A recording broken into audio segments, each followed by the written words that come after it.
دا یوی خور سوال کړی دی، وی بعض زنانه دا وایي چې د ماښام د مانځه نه بعد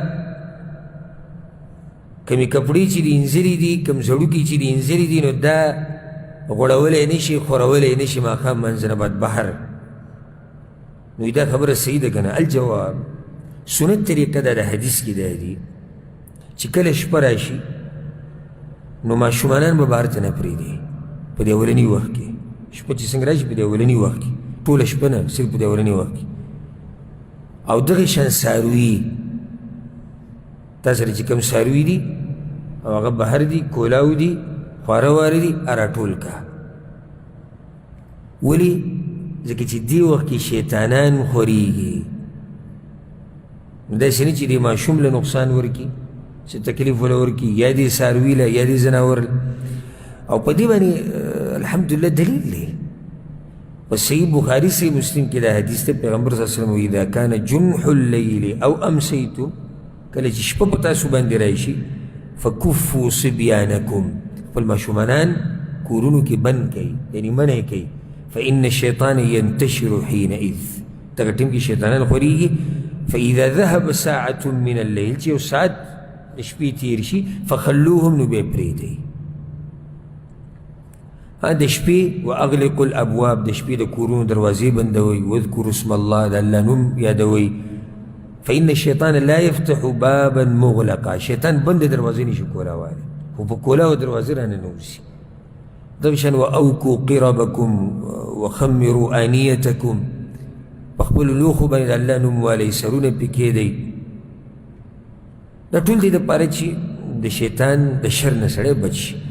ښه، یو سړی به چې دي که خو صرف د ماشومانو تذکره ده. په صحیح مسلم کې دا روایت دی، جابر رضی الله عنه، پیغمبر صلی الله علیه وسلم وایي لا ترسلوا فواشیکم وصبیانکم اذا غابت الشمس، کله چې وي دا نور ډوب شي نو دغه ټیم کې خپل فواشي، او فواشي په عربۍ کې څاروو ته وایي چې کوم خواره واری، بیزې ګړې، غوا، غوایي، میښې او اوښان او داسې پسې بیا ځه.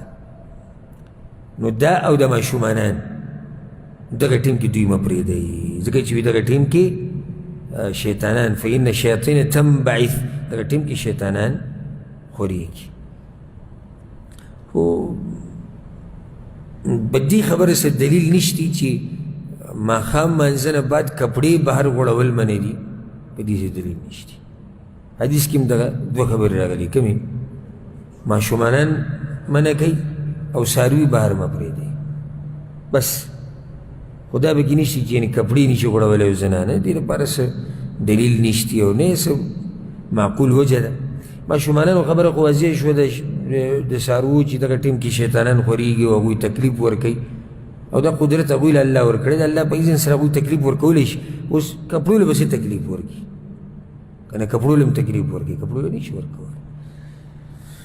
دا بې دلیله خبره. اکثر د زنانو کې دا قسمه خبرې بې دلیله ډېرې مشهوري، لکه بعض پکې دا هم وایي ماښام به وایي کور نه جارو کې، کور کې به وایي جارو ماښام نه وایي. ولې؟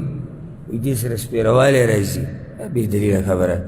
بعض زنانه وایي چې نوکونه واړه کړي نو دا به کور کې به نه ګزاري. صحیح ده دا خبره چې نوکونه راواله خښې که کچرې ته یې ګزاره که، هېڅ خبره ده. خو دا چې دې سره وایي دغه راځي سپېروالی، دا غلط عقیده ده. نوک د ګزارلو سره څه سپېروالی راځي؟